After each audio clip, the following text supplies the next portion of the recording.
أعوذ بالله من الشيطان الرجيم بسم الله الرحمن الرحيم قل أعوذ برب الناس ملك الناس إله الناس من شر الوسواس الخناس الذي يوسوس في صدور الناس من الجنة والناس. This is a paraphrasing of the Tafsir of Surah an-Nas from the Study Quran, and I will be skipping some of the references because it makes it really hard to understand the point of the sentence when it's interrupted by 10 references to different verses of the Quran. But you can find it on the blog. I will be posting the references on the blog so that you can look it up. Okay, and this I'll be mainly reading aloud, but like I said, some of the parts that include verses, I'll just be paraphrasing around those. Okay, mankind, an-Nas. For some issues related to an-Nas, see the introduction to Surah 113, Surah Falaq. Like the previous surah, this surah takes its name from what the Prophet ﷺ is told to swear by in the first verse, in this case, mankind.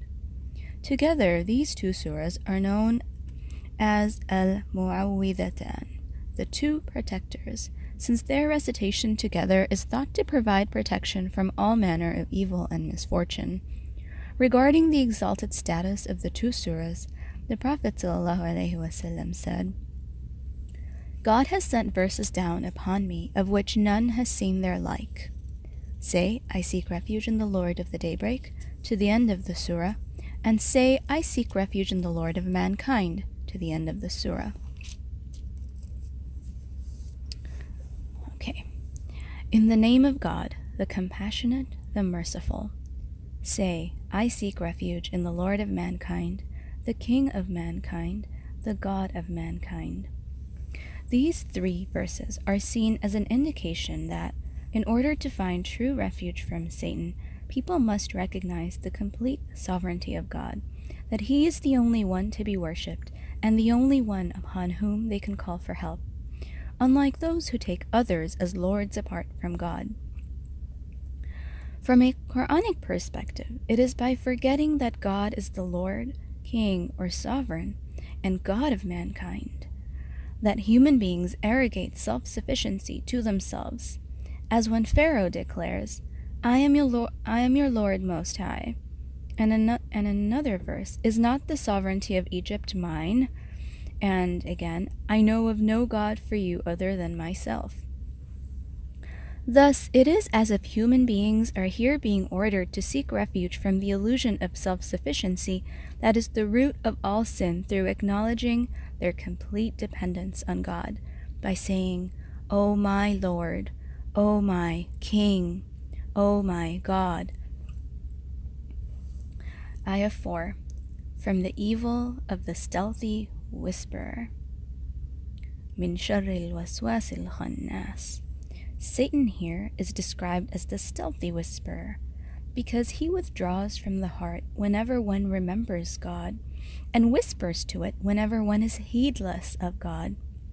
Technically, whispering, waswasa, refers to something said quietly and repeatedly. Here it is taken to indicate all manner of temptation. The first sin of Adam and Eve was to listen to the whispers of Satan. Elsewhere, Satan is described as the deluder. He seduces, causes people to forget or slip, makes what is evil seem fair, desires to lead astray, and incites to evil. And all of these are described in different verses. He is thus described in many verses as a manifest enemy. Ayah 5. Who whispers into the breasts of mankind. الذي يوسوس في صدور الناس.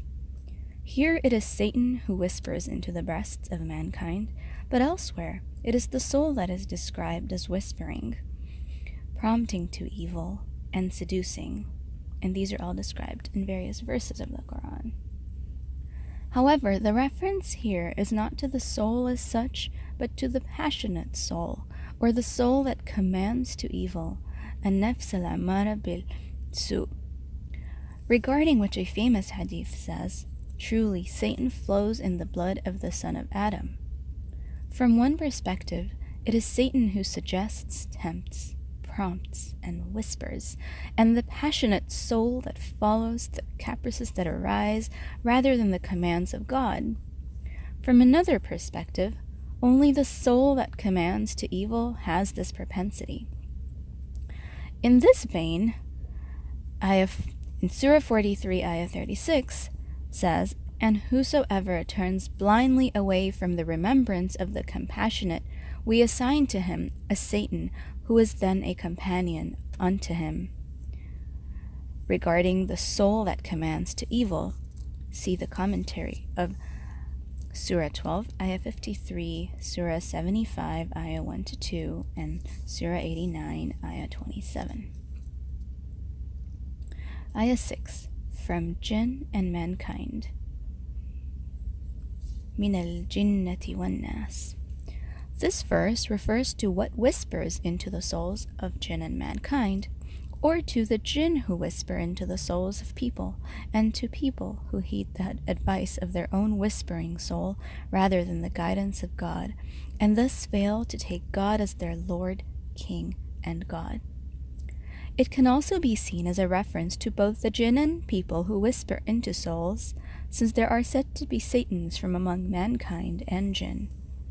It may also indicate what whispers into the breasts of both the jinn and mankind, for although Nas, here translated mankind, is usually taken as a reference to human beings, there is a hadith stating that there was a people, Nas, among the jinn, in the same way that the word rijal, which usually designates human men, is also used in reference to individuals, rijal, among the jinn.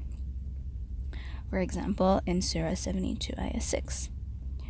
Verses 5-6 also have the meaning of seeking refuge from the one who whispers into the breasts of mankind, and seeking refuge from the jinn and from mankind.